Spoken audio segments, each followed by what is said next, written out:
이사야서 16장 1절로 5절 말씀 함께 읽겠습니다. 너희는 이 땅 통치자에게 어린 양들을 들이되 셀라에서부터 광야를 지나 딸 시온산으로 보낼지니라. 모압의 딸들은 아르논 나루에서 떠다니는 새 같고 보금자리에서 흩어진 새 새끼 같을 것이라. 너는 방도를 베풀며 공의로 판결하며 대낮에 밤같이 그늘을 지으며 쫓겨난 자들을 숨기며 도망한 자들을 발각되게 하지 말며 나의 쫓겨난 자들이 너와 함께 있게 하되 너 모압은 멸절하는 자 앞에서 그들에게 피할 곳이 되라.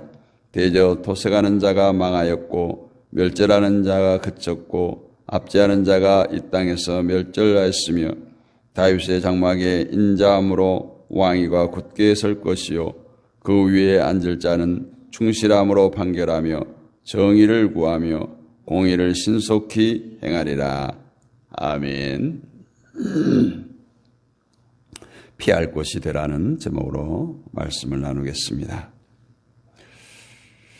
우리 사람이 무엇에 관심을 두고 사는가는 매우 중요합니다.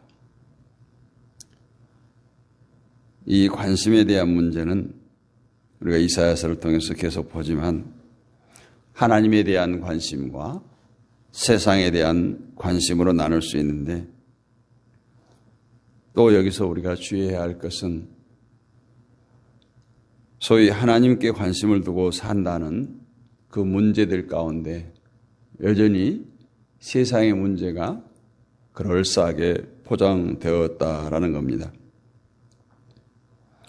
즉 하나님께 관심을 두고 사는 것이 무엇인가에 대해서 우리가 잘 구분하고 판단할 수 있어야 된다라는 거예요. 하나님께 관심을 두고 산다는 일이 결국 자기 만족과 자기 성공과 자기 높임을 가지고 이것이 복받은 것이다 하는 경우가 수없이 많기 때문에 그렇습니다. 하나님께 관심을 두고 사는 것은 삶의 목적이 하나님께 향해 있을 때 가능하죠. 삶의 목적이 자신에게 있으면서 하나님께 관심을 두고 삽니다 하는 것은 거짓말입니다. 단지 자신의 삶을 위해서 하나님을 시의적절하게 이용하기 위해서 모든 종교적 행위와 연관된 것으로 정말 겉으로 보기에는 그 말을 들으면 그럴싸해 보이지만 하나님께 관심을 두고 사는 것이 아니라 여전히 내가 잘 되는 것이 하나님의 뜻이고 내가 복을 받고 성공하는 것이 하나님의 뜻으로 이렇게 포장할 뿐입니다. 예를 들어서 어떤 사람이 열심히 기도를 한다고 할 때 그 행위만 두고 생각하면 하나님에 대한 관심으로 보여질 수 있습니다. 그러나 그 기도 목적이 기도의 내용이 자기 욕심을 위한 것이라면 그것은 결코 하나님을 위한 삶이 아니겠죠. 헌금을 열심히 하는 것도 예배를 빠지지 않는 열심도 무엇을 위해서 그렇게 하느냐라는 겁니다. 예를 들어 A라고 하는 성도와 B라고 하는 성도가 전혀 다른 것을 구합니다. 그러면 하나님께서 어떻게 생각할까요? 인간의 어떤 도덕, 윤리 이것들을 바탕으로 해서 하나님을 찾아가는 것이 아니어야 돼. 예를 들어서 우리가 예수님을 한번 상상한다고 생각해 보세요. 예수님의 모습. 어떤 성격의 예수님을 상상합니까? 흔히 우리가 그림에서 보는 예수님, 머리가 곱슬하고 아브라함 링컨처럼 턱수염이 이렇게 나 있고 인자한 미소를 띠고 이런 모습 아니에요? 그래서 예수님은 적어도 이런 모습은 돼야 된다. 이런 기준이 사람들의 윤리와 도덕을 바탕으로 머릿속에 그려져 있다라는 거예요. 소위 인류의 구원을 위해서 오신 예수님이라면 최소한 이 정도의 모습이지 않을까? 그러나 예수님의 그러한 모습은 중요한 것이 아니죠. 예수님의 그 외모는 우리의 구원과 전혀 상관이 없습니다.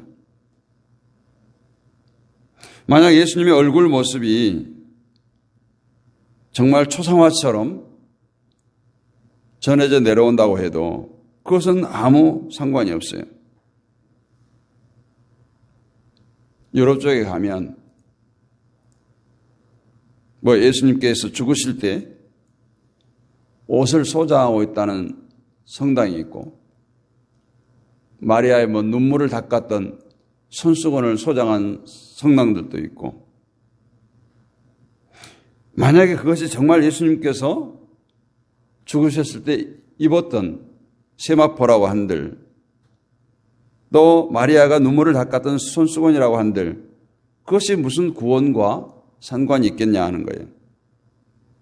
사람들은 자기 기준을 가지고 예수님의 모습을 상상하고 그것을 자신들의 신앙의 표준으로 삼고 그 모습을 닮으려고 했습니다. 이 모두가 다 이리의 탈을 쓴 양의 모습이죠. 여러분께 이 아침에 강조하고 싶은 것은 신자다운 모습, 예수님다운 모습을 우리 스스로가 만들지 말라는 거예요. 상상하지 말라는 겁니다. 우리가 상상하고 있는 것은 결코 신자다운 모습도 예수님 모습도 아니에요. 겉모습이 중요한 것이 아니라 우리의 관심이 어디에 있느냐, 우리의 삶의 목적이 어디에 있느냐 하는 겁니다. 그래서 자기의 욕구를 채우는데, 자기의 욕구를 완성하는데 하나님의 뜻으로 위장하지 말라는 거예요. 그래서 마귀는 늘 속삭입니다. 늘 너의 유익을 위해서 하려고 해요. 너가 잘 돼야지. 너가 잘 되는 것이 하나님께 영광이지. 너가 성공하는 것이 하나님께 영광이지. 그리고 교묘하게 참된 신앙처럼 위장해서 우리들의 심령을 병들게 만듭니다. 다시 말하면 외모에 관심을 두지 말라는 거죠. 신자는 이래야 돼. 예수님이 이랬을 거야. 이런 생각을 버리자는 거예요. 소위 인자한 모습이나 인품 좋은 모습, 그것을 가지고 예수님의 모습이라고 오해하도록 만드는 것이 사단의 속삭입니다. 정말 우리가 예수께 관심을 두고 예수님을 닮고 싶다면 외모가 아닌 그 정신에, 그 마음에 관심을 두어야 됩니다. 삶의 정신, 삶의 자세, 삶의 태도, 이런 것들을 통해서 예수님을 배워가고 예수님을 닮아가야 할 줄로 믿습니다. 오늘날 우리가 예수님을 만나는 것도 꿈도 아니고 환상도 아니에요. 우리 주위에 누군가가 예수님의 정신으로, 예수님의 마음으로 살아가는 사람이 있다면 바로 그런 분을 통해서 우리가 예수님을 만날 수가 있습니다. 그분이 예수님이라는 것이 아니라 예수님이 그분의 삶의 정신, 삶의 태도를 통해서 우리를 만나시고 우리를 만져주신다는 거예요. 때문에 우리가 관심을 두어야 할 것은 오직 예수 그리스도의 마음이고 예수님의 삶의 정신입니다. 이것이 바로 우리 성도들이 배우고 닮아가야 할 일들이죠. 외모는 신앙이 아닙니다. 신앙과 성격은 어쩌면 서로 상관관계에 있어요. 아무리 얼굴에 웃는 얼굴을 하고 있다고 해도, 아무리 성격이 좋다고 해도 그 정신이 예수님이 원하는 것이 아니라 그 사람은 하나님이 사람이 될 수가 없어요. 오늘 본문이 그런 것들을 말해주고 있죠. 지난 시간에 모압의 심판에 대해서 말했습니다. 모압이 심판받는 이유를 뭐라고 했습니까? 이스라엘을 저주했기 때문이라고 했어요. 하나님이 선택한 아브라함 덕분에 자신들이 어찌어찌 살아남은 이 모압이 은혜를 은혜로 갚지 아니하고 자기들에게 위협이 될까 봐서 이스라엘을 저주하고 멀리한 것 때문에 심판을 받게 됩니다. 그런데 그 모압의 심판에서 도피자가 발생합니다. 오늘 본문은 유다가 모압의 도피자들에게 어떻게 대해야 하는가로 시작합니다. 1절에 보면 그 모압의 도피자를 딸 시온으로 보내라 이렇게 시작하고 있죠. 이것은 결국 유다가 모압의 도피자들을 보호해야 된다는 거예요. 그런데 오늘 본문은 단지 모압의 도피자를 보호하기 위해서 기록된 말씀일까요? 오늘 본문의 의도는 모압의 도피자를 하나님의 구원에 동참시킨다. 그리고 그 동참시키는 것이 어떠한 모습으로 드러나는가를 보여주고 있습니다. 이것이 우리가 잘 이해해야 되는 것이 우리가 하나님의 구원에 동참하는 것이 어떤 것인가 잘 알 수가 있습니다. 유다에게 모압의 남은 자를 보호하라는 명령으로 시작하지만 또 3절에 들어가 보면 상황이 완전히 바뀝니다. 지금 심판은 이방 민족에만 국한된 것이 아니라는 것을 알 수 있어요. 심판은 이방이나 유대 민족이나 하나님의 뜻대로 살지 못하는 모든 자에게 내려진다.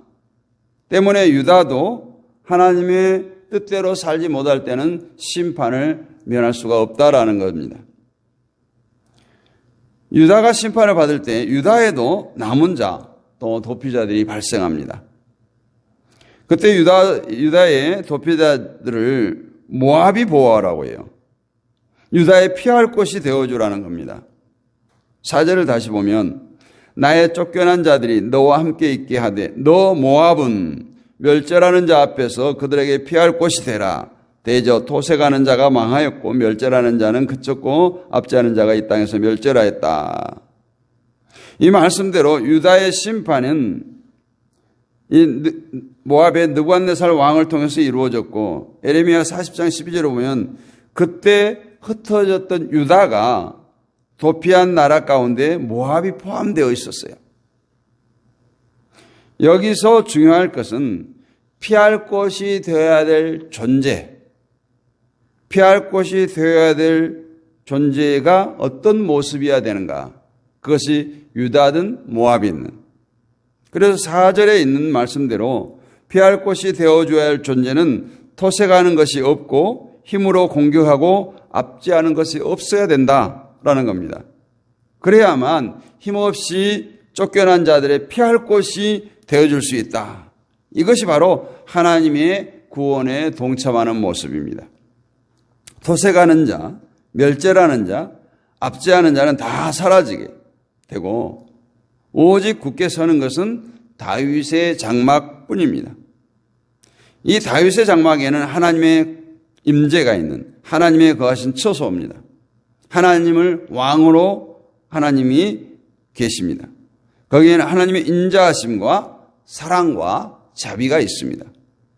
이것은 힘으로 살아가는 것이 아니에요. 오직 하나님의 은혜로 살아가는 겁니다. 그래서 다윗의 장막은 힘이 있고 핍박이 있는 곳에서 쫓겨난 힘없는 자들이 거하는 곳입니다. 바로 이것이 오늘날 교회의 목표가 되어야 되는 거죠.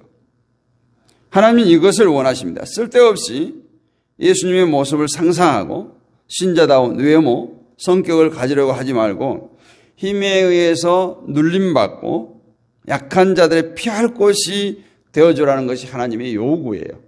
이것이 바로 교회가 되어야 된다는 거예요. 피할 곳이 되어주기 위해서는 오직 하나님만을 왕으로 섬겨야 된다. 다윗의 장막처럼 자신의 힘을 드러내지 않고 하나님의 자비하심과 사랑을 드러내기 위해서 힘써야 된다는 거예요. 그래야 약한 자들이 피할 곳이 되어줄 것이 아니겠습니까? 오늘날 교회는 이것이 목표가 되어야 돼요. 우리 성도는 이것이 삶의 목적이 되어야 됩니다.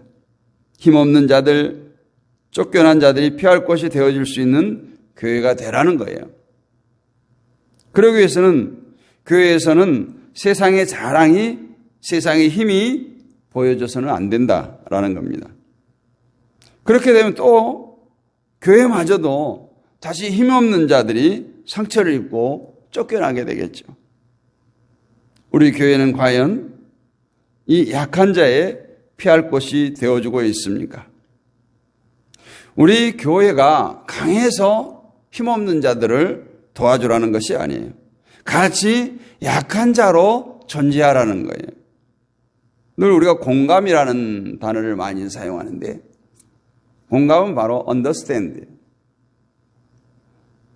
단어 그대로 넘어진 사람에게 일어나 하는 것이 아니라 같이 쭈그리고 앉아서 그와 함께 공감해 주는 거예요. 동참해 주는 거예요. 오늘날 많은 교회들이 정말 떵떵거리며 살아갑니다. 어찌 보면 정말 축복받은 것처럼 보여져요. 정말 우리 교회가 하나님만 보고 살아감으로써 모든 세상의 힘이 사라지고 은혜로만 충만하고 하나님의 말씀으로 충만한 교회가 될 때 피할 곳이 되어줄 수 있는 것입니다. 오늘날 교회는 어찌 보면 이러한 피난처의 역할을 잘 하지 못합니다.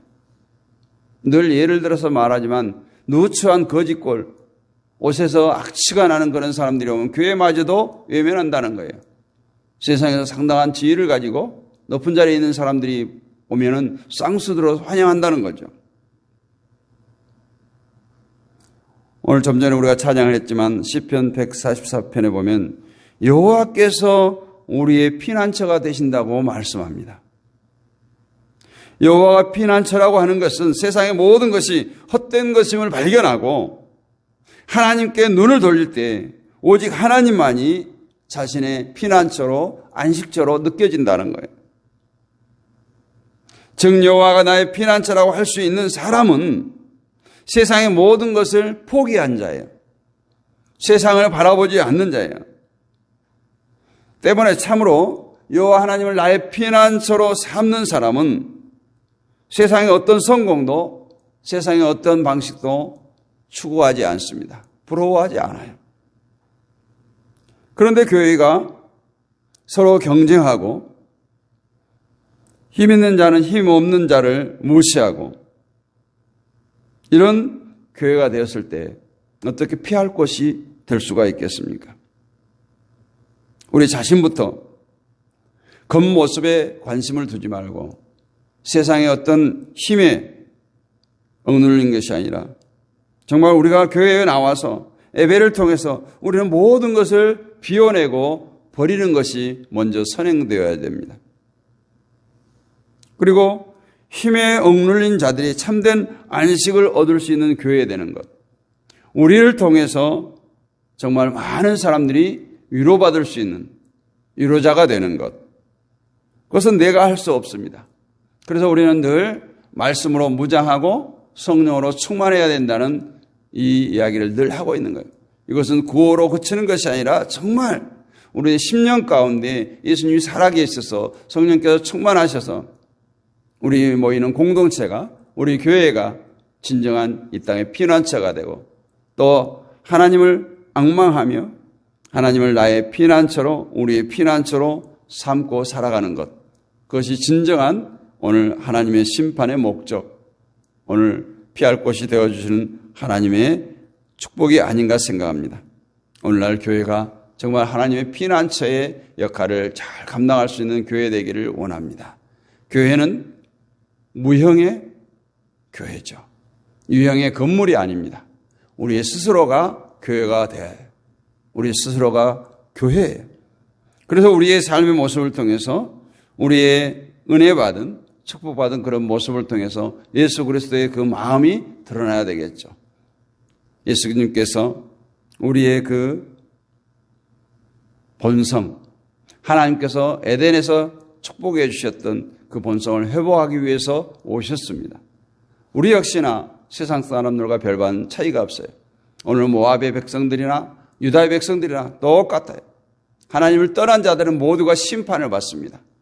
내가 지금 교회 울타리 안에 있다고 해서 내 마음대로 살아서는 안 됩니다. 정말 하나님을 바라고 믿으며 날마다 정말 그 하나님의 권위, 하나님의 그 놀라우신 은혜의 울타리 안에서 날마다 승리할 수 있는 저와 여러분이 되시기를 주님의 이름으로 축복합니다.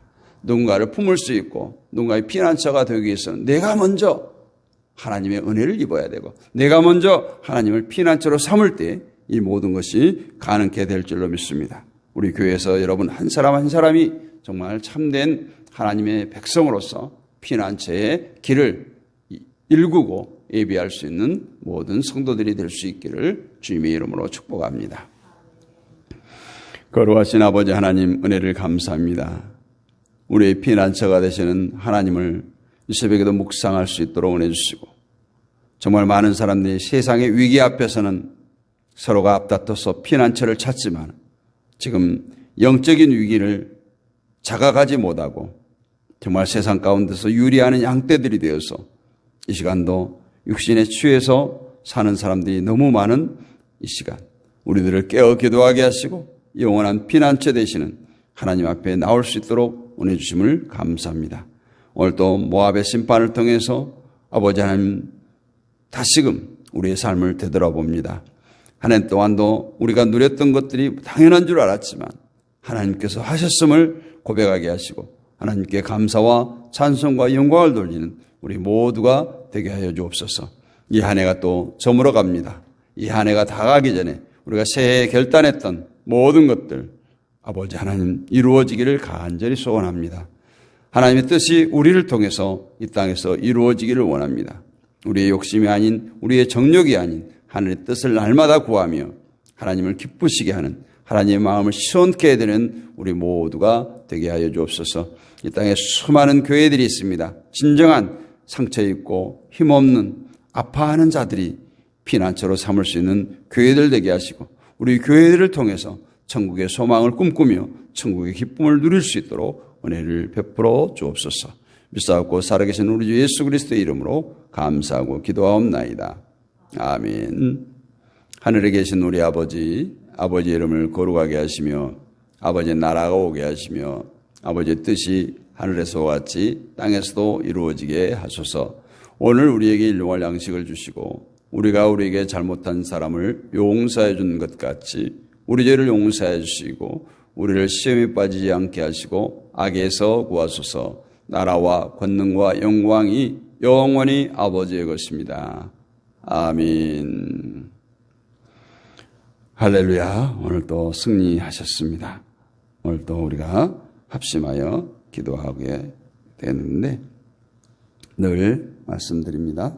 이 나라와 이 민족을 위해서 기도합니다. 한국교회를 위해서 또 북한을 위해서 기도합니다.